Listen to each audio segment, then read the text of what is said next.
That's Brownstone Street. That's where Bruce Nolan, played by Jim Carrey, lived in his comedy Bruce Almighty.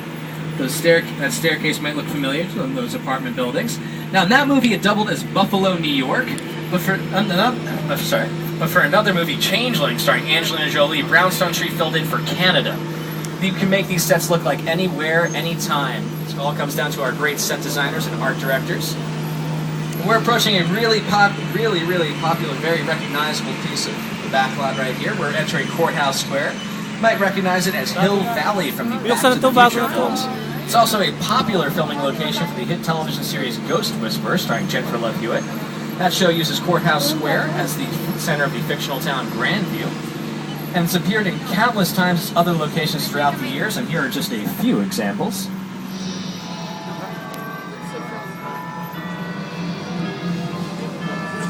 Yeah.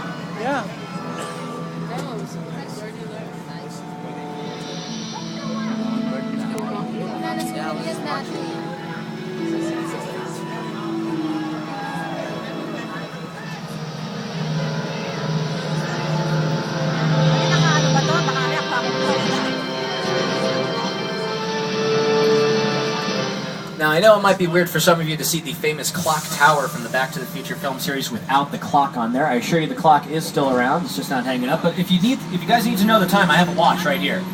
I can tell you the time. You don't have to worry about that. As we move along right here, we're going to want to look both ways as we cross this next street. We're going to go right past New York Street. I get a little homesick when I go through here because I'm a native New Yorker myself. Any other New Yorkers here on the tram today? Yeah? Whereabouts? Manhattan? Sweet, I was from the Bronx. Yeah, close enough. New York Street is where we filmed Transformers, starring Shia LaBeouf and Megan Fox for that climax of the movie. We also filmed Spider-Man 2 right there as well, starring Tobey Maguire. You'll see that these buildings have actually been increased to over 50 feet tall, which gives the camera the sensation that these buildings are actually as tall as the real ones in New York. And as we move from New York to another part of the world, off to your right-hand side, you'll see this nice tan-looking building right here. That's a church. In order to give our filmmakers the most possible flexibility, the church was designed to be non-denominational, allowing us to film a variety of church scenes. And it even comes with an adjacent square, which can double as anything from a cemetery to a wedding set. This area to your right can also double as a parliamentary building, and is known as London Square. And finally, off to your left-hand side, you'll see this large blank wall. This wall will be painted with a large mural that will allow us to create virtually any backdrop to our filmmakers' desire. And guys, while we are very excited about our rebuilt sets, we did lose one of our prized attractions in the fire. The fire destroyed the soundstage that housed one of our most famous residents, King Kong.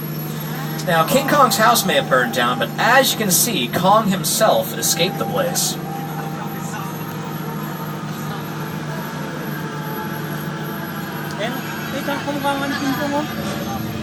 There's the big guy right there.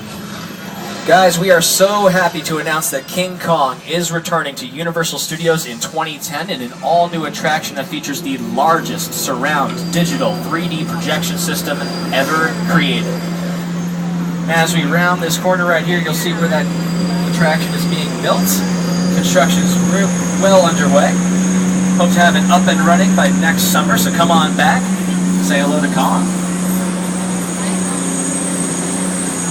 As we head up this hill right here, you'll see how these sets really look. It gives them a whole different dimension. They look like complete structures, but they're really just the fronts and the sides of the buildings, or what we call facades. We only build what the camera's going to see. Your imagination fills in the rest. And I do have to mention that one of my favorite TV shows filmed down there, 24, starring Kiefer Sutherland, filmed a really cool car chase scene down there. And whenever you see a car in a film or TV show, it's what we call a picture car. And we got a great example of one of those right here on your monitors.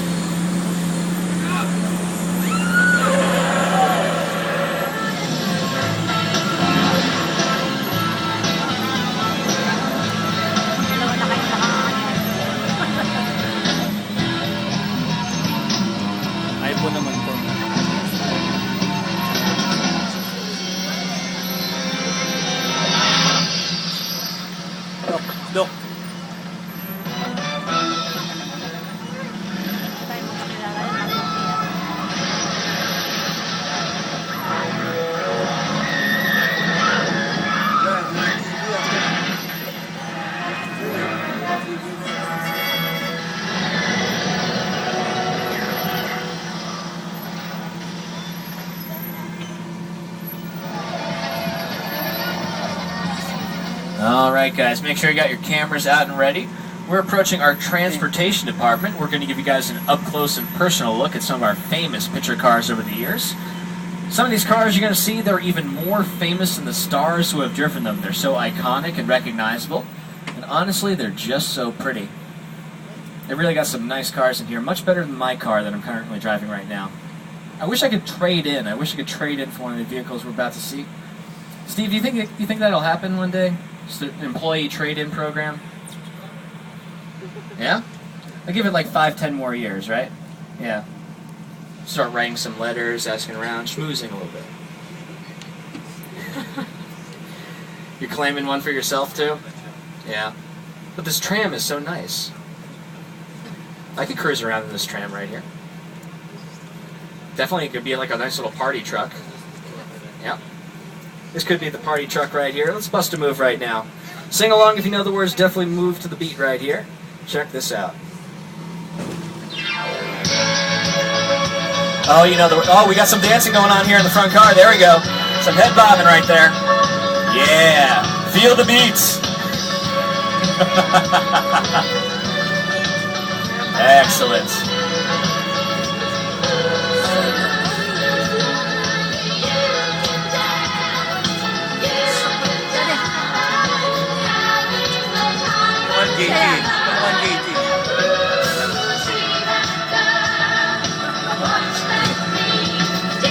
Stop it!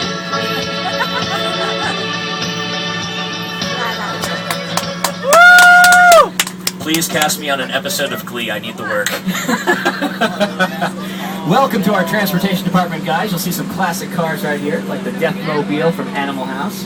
Love that movie. Hilarious, hilarious film. We also have the Ferrari from Magnum P.I. Right next to that is the futuristic Mule hovercraft from Serenity, which was created specifically for the film. Never actually featured in the TV show it was based on, called Firefly, from creator Joss Whedon.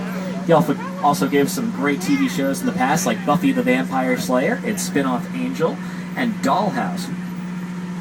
And there it is, folks, the crown jewel in our picture car collection, one of the 15 DeLoreans that was used in Back to the Future. 15? That's right, we had 15 of them, different sizes, shapes, and types. We even had one DeLorean made entirely out of wood for scenes where it became a hovercraft. Because it's so much easier to lift a wooden DeLorean than it is to lift a giant hunk of metal. It's kind of a nice past, present, and future display at the Back to the Future vehicles. You got Biff's car from the 50s, the more modern-looking DeLorean, and then you got that futuristic upgrade of the Edsel from Back to the Future Part 2. I really hope that car runs a lot better than its predecessor. The original Edsel had some problems when it came off the assembly line. But it is a futuristic vehicle. I'm sure they made some proper modifications right there. You'll see some cars on the end here. This nice little tricked out Range Rover from Land of the Lost. Some nice scientific doodads on there. I wish I could point out the tachyon amplifier on there, but my degree is in communications, not quantum mechanics. I am taking some night classes, though. One day I'll figure it out.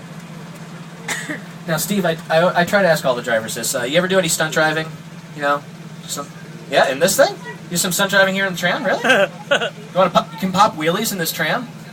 When it's empty? Oh, when it's empty. Is there any kind of stunts that you can do with a tram full? You want to do some? You guys want to do some stunts later on the tour in this tram?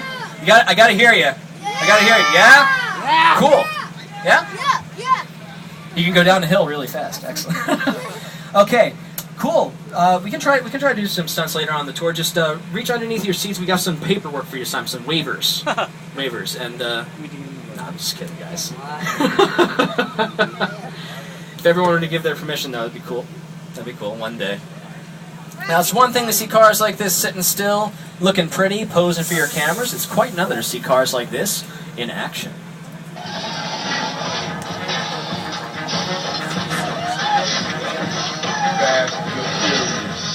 Ja Rule on one, yeah.